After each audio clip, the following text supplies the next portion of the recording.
Well, just to give you guys a little update, since I haven't mentioned anything about it for quite a while, Horror Converted 2. I have been working on it, and I've been working on it recently. Just got up to date on my university coursework. I'm almost there. Almost there.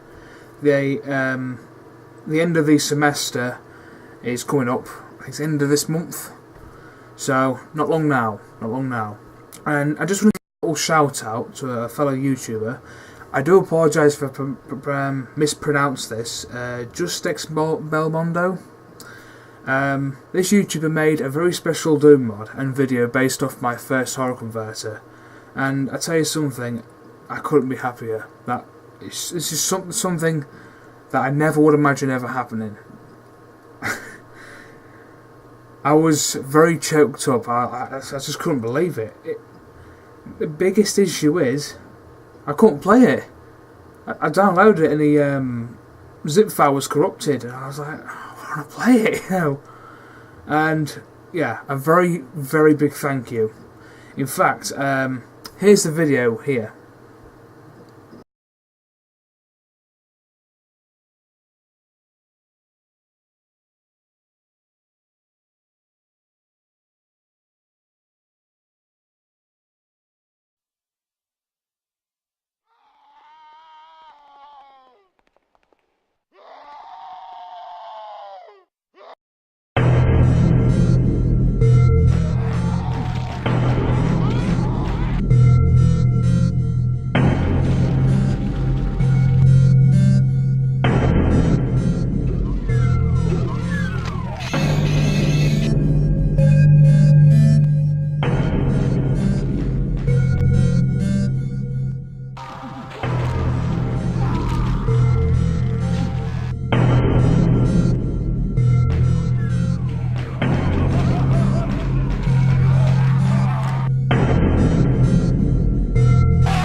So yes, thank you very, very much.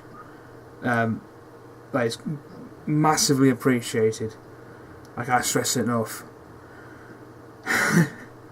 So, Horror Converted 2.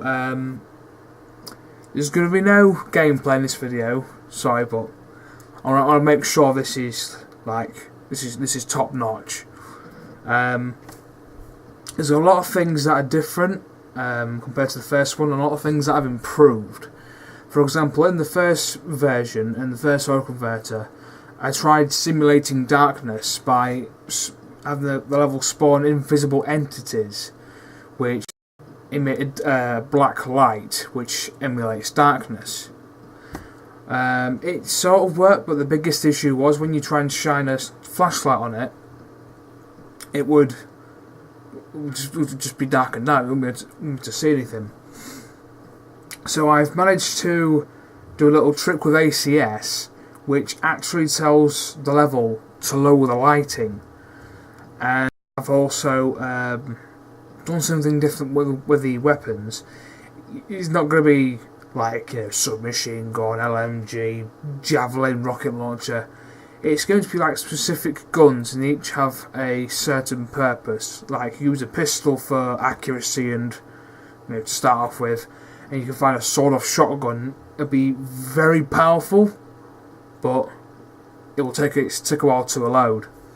Also, I've done a new flashlight system based off Into Darkness, one that I made not so long ago when I think about it.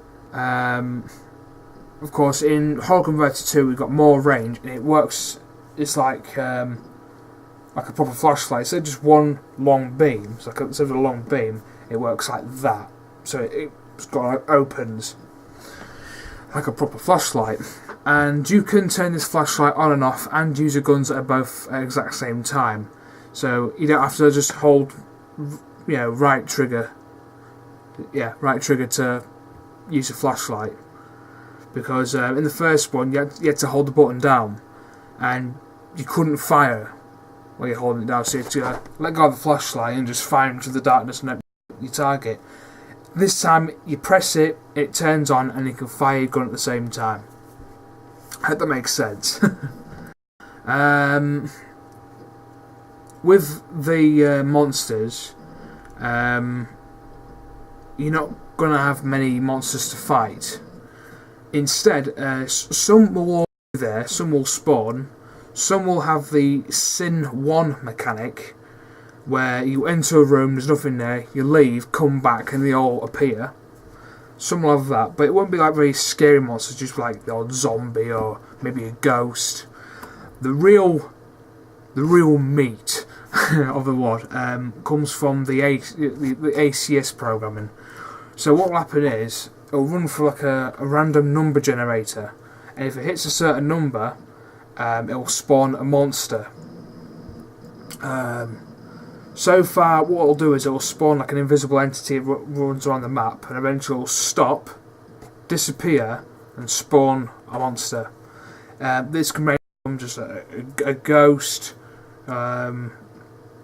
maybe like a stronger zombie, or even like a guy with a chainsaw just comes running at you, followed by some like unique music or whatnot to with it. I've also done a few things like even the level decorations, they're interactive. Perhaps, for example, there's heads on spikes. There's a chance that if you approach one of them, it'll actually scream at you. Like its face will change and it will scream at you. Or like the hanging bodies from the ceiling, they're like make really creepy noises.